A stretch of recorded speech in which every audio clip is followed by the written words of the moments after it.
This boy and girl coming home from school look quite content with life. And why not? They're looking forward to an important date, dinner at home with the family. What's the matter? Doesn't that sound exciting to you? Well, to them it's a special occasion, as it has been ever since they sat down to dinner in high chairs. Why should they feel that way about something you take so completely for granted? Well, let's see if we can find out. First of all, daughter has changed from school clothes to something more festive. Dressing a little makes her feel and consequently look more charming. Even the table takes on a special air. Mother, too, changes from her daytime clothes. The women of this family seem to feel that they owe it to the men of the family to look relaxed, rested, and attractive at dinner time. Brother is spending an hour before dinner catching up on his homework. He has plans this evening. Perhaps that explains the telephone call.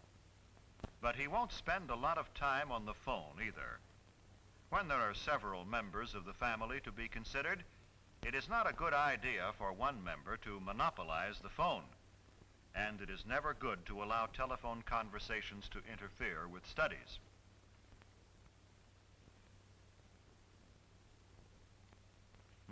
Is it that late? Dad will be here any minute. Better tell Mother she's needed in the kitchen. Brother notices the time and realizes that he must put things in order and clean himself up in time for dinner.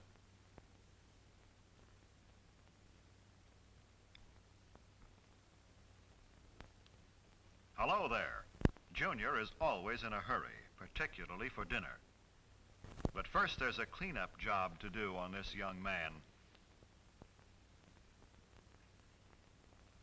Brother takes it upon himself to help share Junior's responsibility for keeping their room in good order and keeping Junior in good order, too.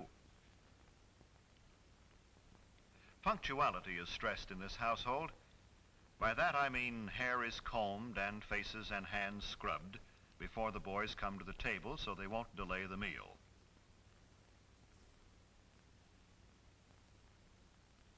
Now, mother and daughter put the finishing touches on the dinner.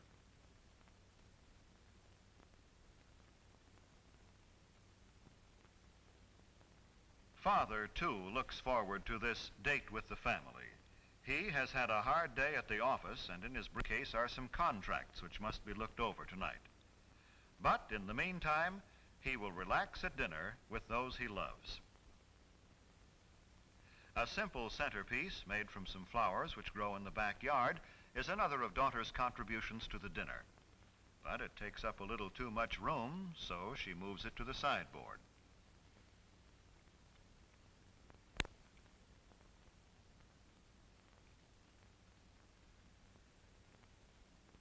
These boys greet their dad as though they are genuinely glad to see him, as though they had really missed being away from him during the day and are anxious to talk to him. This is the time for pleasant discussion in a thoroughly relaxed mood. They don't pick this time of the day to spring unpleasant surprises on Dad. If they have disagreeable news, they'll postpone the discussion until another time. And this is no time to dun Father for a raise in your allowance, new clothes, or argue about other financial matters. Ah, dinner time. Yes, Mother, Junior remembered to clean up.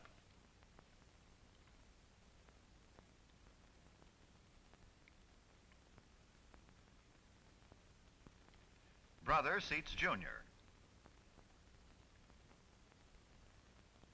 Then helps Mother to her chair as he would his best girl.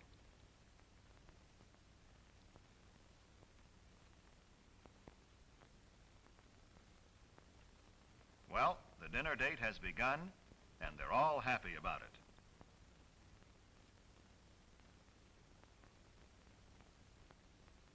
Many families throughout the country observe the custom of saying grace at mealtime. It is always treated with reverence and respect.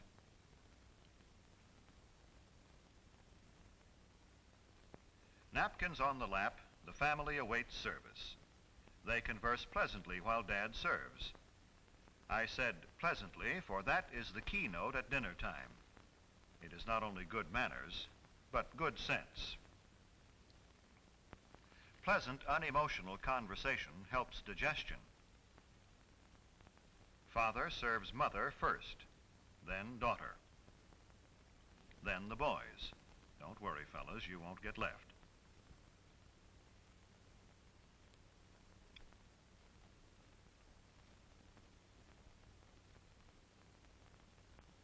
Help cut your meat, Junior? Of course. By example, older children can teach younger ones good table manners.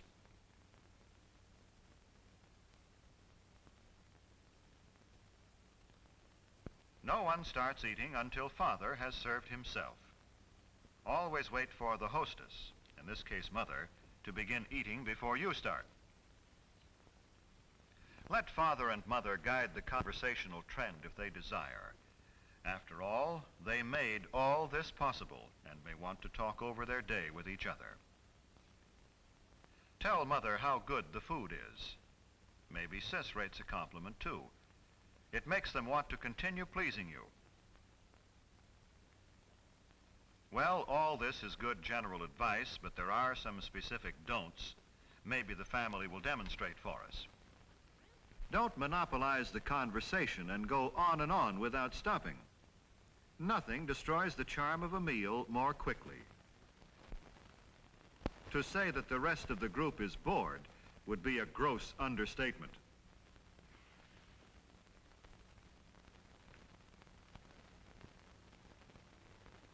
Don't discuss unpleasant topics such as gruesome sights or sounds, or unpleasant occurrences. This is a time of pleasure, of charm and relaxation, remember?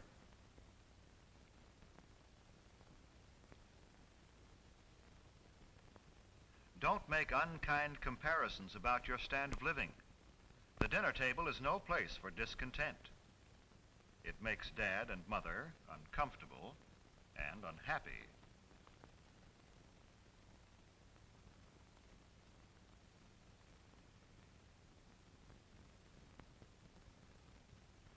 Don't insult your brother or sister with offensive remarks about friends. Arguments, harsh words mean tension and distress for everyone.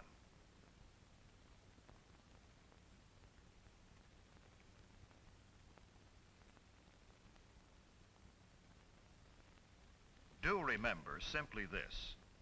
Treat the other members of your family with the same respect and cordiality you would show your most treasured friend outside the family circle. This does not mean you should be stiff or formal. With your own family, you can relax. Be yourself. Just be sure it's your best self.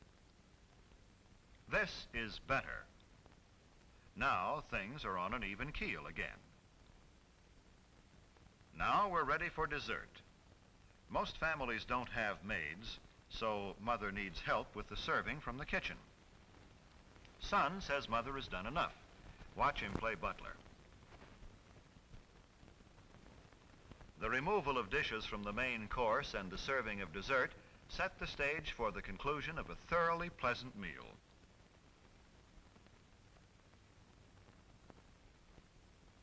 Do you begin to see now how a date with your family can be a truly special occasion?